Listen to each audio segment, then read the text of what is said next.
আসলে যে আলোচনাগুলো আজকে হয়েছে এগুলা কিছুটা পুরানো আলোচনা, এর আগেও আলোচনা হয়েছে। এখানে যে কম্পোজিশনটা আছে আমাদের হাউসে, সেখানে চিন্তা চেতনার নানা ডাইভার্সিফিকেশন, সেই জন্যে সকলে মিলে শতভাগ একমত হয়ে কোনো সিদ্ধান্ত নেওয়াটা আসলে এক ধরনের প্রায় অসম্ভব টাইপের জটিলতা আছে।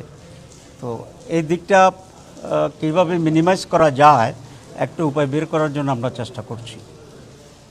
এটা হচ্ছে একটি মৌলিক কথা। নাম্বার 2, যেটা আজকে আলোচনা হয়েছে,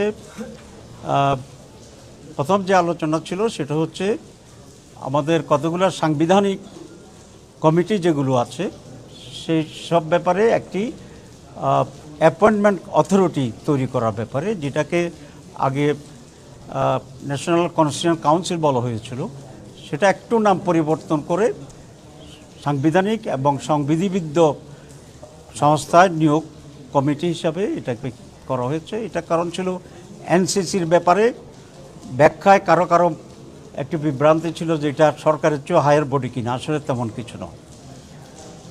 এক্ষেত্রে আমরা বলেছি যে একটা স্থায়ী সাংবিধানিক কমিটি থাকা অত্যন্ত জরুরি।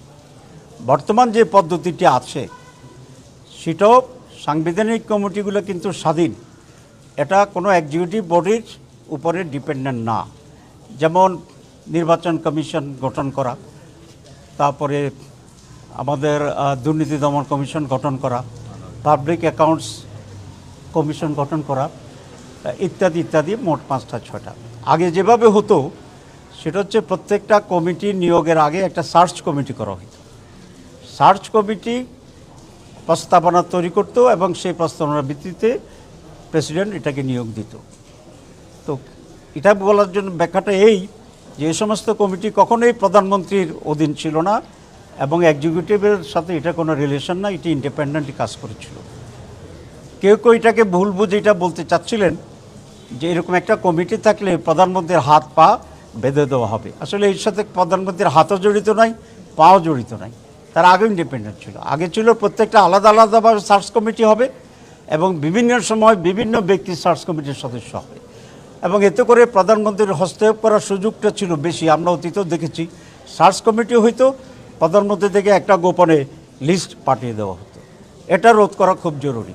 এই জন্য আমরা বলেছি যে একটা উচ্চ পাওয়ার বিশিষ্ট স্থায়ী কমিটি, কনস্টিটিউশন কমিটি থাকবে, যেখানে প্রধানমন্ত্রীর হস্তক্ষেপের উপরে হস্তক্ষেপ হবে, যাতে প্রধানমন্ত্রী বা অন্য কোনো এক্সিকিউটিভ হস্তক্ষেপ করতে না পারে। এখানে প্রধানমন্ত্রীর ক্ষমতার সংকুচিত বা পরিবর্তনের কোনো ইস্যু নেই, কারণ এটা আগেও ইন্ডিপেন্ডেন্ট ছিল and it was never under the Prime Minister or executive. 3 দিন ধরে এই আলোচনাটাই চলছে, কিন্তু কেন এই ঐক্যমত হইতে পারা যায় না? আপনি প্রথম বলছেন যে আসলে ঐক্যমত বলতে সব একসাথে হওয়া সম্ভব। হ্যাঁ, আপনার জবাব দেব। তো সেই জন্য এই কনসেপ্টটা ক্লিয়ার হওয়া দরকার যে এই ধরনের একটি বডি, কনস্টিটিউশনাল বডি গঠনের মাধ্যমে প্রধানমন্ত্রীর ক্ষমতার হস্তক্ষেপের কোনো সুযোগ নেই, আগেও ছিল না। এটাকে এনশিওর করার জন্য এটা করা হচ্ছে। 2, এটার যে কম্পোজিশন, সেই কম্পোজিশনটাও এখানে ব্যালেন্স করা আছে। যেমন প্রধানমন্ত্রী এটা মেম্বার থাকবেন, লিডার অফ দি অপোজিশন এটা মেম্বার থাকবেন, স্পিকার যদি আপার হাউস থাকে তাহলে আপার হাউস এবং লোয়ার হাউসের স্পিকার থাকবেন। প্রধান বিচারপতিকে রাখা হয়েছিল, এটা আমরা মাইনাস করেছি, একদিন বলেছিলাম।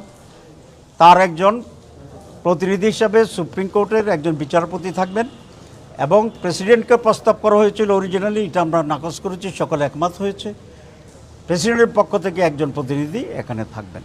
সুতরাং এখানে গভর্নমেন্টও আছে, গভর্নমেন্টের বিরোধী যারা তারাও আছে এবং আরও দেশের রেসপেক্টেবল পার্সোনালিটিজ এখানে কম্বিনেশন আছে। এটা আমরা দেশের জন্য অত্যন্ত জরুরি মনে করি। দেখেন, এখনও আমরা বলি যে আওয়ামী লীগের ভূতেরা সচিবালয়ে এখনও সচিব রয়ে গেছে, তাইলে ভূতের আসর তো হয়েছে। এখন ভূতের আসরমুক্ত, নিরপেক্ষ, যোগ্য, মেধাবী, ডিজার্ভিং লোকেরা যেন এই সমস্ত জায়গায় অ্যাপয়েন্টমেন্ট পায়, সেই জন্যই আমরা অপোজিশন, পজিশন এবং আরও রেসপেক্টেবল লোকদেরকে নিয়ে একটা ব্যালেন্সড কনস্টিটিউশনাল কমিটি গঠনের প্রস্তাব দিয়েছি। এটার সাথে আমরা একমত। এটা হচ্ছে না এই জন্যই বলেছি এখানে বিএনপির আপত্তি আছে। বিএনপি কনস্টিটিউশনাল কমিটি এরকম গঠন করুক, এটা তারা এগ্রি করছে না। তো অধিকাংশ, মোর দেন 2/3 এটার সাথে এগ্রিমেন্ট করা হয়েছে। তো আমরা এই জন্য আজকেও কনক্লুশন হয়নি, কিছু আবার রিফর্ম করা হয়েছে, একটু পরিবর্তন করা হয়েছে, করার পরে আরও কাছাকাছি আসা যায় কি না, কারণ এগুলো অত্যন্ত গুরুত্বপূর্ণ এবং যত বেশি ক্লোজার হওয়া যায়, একমত হওয়া যায়, তাতে কল্যাণ বেশি। এই জন্য আমি রিফর্মস কমিটি যারা আছে পরিচালক, তাকেও আমি ধন্যবাদ জানাই যে সে অধিকতর ধৈর্য সহকারে, মাঝে মধ্যে অনেকের ভিতরে একটু তৈরি হয়, কিন্তু উনি খুবই ধৈর্য সহকারে আরও ক্লোজার করার জন্য চেষ্টা করছেন। আমরা আশা করি এটা জাতির স্বার্থে, স্মুথনেস অফ দি গভর্নমেন্টের সাথে, নিরপেক্ষতার সাথে সকল স্টেক হোল্ডাররা এটা মেনে নেবেন, কারণ না হলে আবার আমরা স্বৈরাচারের দিকে যেতে পারি, আবার সেই রাজনৈতিক দুর্বৃত্তায়ন যেটা, ক্ষমতার যেটা, সেটা আমরা যেতে পারি। আমি মনে করি এরকম সংস্কারবিহীন একটি নির্বাচনের যদি আমরা এগিয়ে যাই, সেই নির্বাচন দেশের পরিবর্তন আনবে না, আবার ব্যাক টু দি প্যাভিলিয়ন হয়ে যাবে। এবং এরকম নির্বাচন, অনিশ্চিত নির্বাচনে দেশের মানুষ যাবে কি না সেটা মানুষকে আবার ভাবতে হবে। তো এটা হচ্ছে এই। আর যেটা আপার কক্ষ, আমি আরেকদিনও বলেছিলাম, আমরা ইন প্রিন্সিপাল বাইক্যামেরাল পার্লামেন্টের সাথে ব্যাপারে আমরা একমত আছি। উপর কক্ষ যেটা আছে সেটা যেন একটু এক্সপান্ডেড হয়, শুধু এমপিদের ভোটে যেন না হয়ে যায়, তাহলে তো একই দলের একই রিফ্লেকশন হবে। সেই জন্য আমরা বলেছি এখানে জনগণের ভোটে রিফ্লেকশন থাকতে হবে, সেই হিসাবে প্রফেশনালিটিটা হবে ক্লিয়ার, যেটা আমরা বলেছিলাম।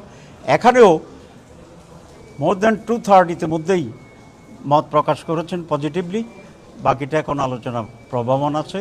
একটু ডিফিকাল্ট হলেও time will solve, I think. এবং ন্যাশনাল ইন্টারেস্টের ব্যাপারে আমরা সকল রাজনৈতিক দলেরা ঐক্যবদ্ধ হইতে হবে, এটাই দেশের জন্য প্রয়োজন এবং কল্যাণ। আপনাদের সবাইকে ধন্যবাদ। জি, তো থ্যাংক ইউ ভেরি মাচ।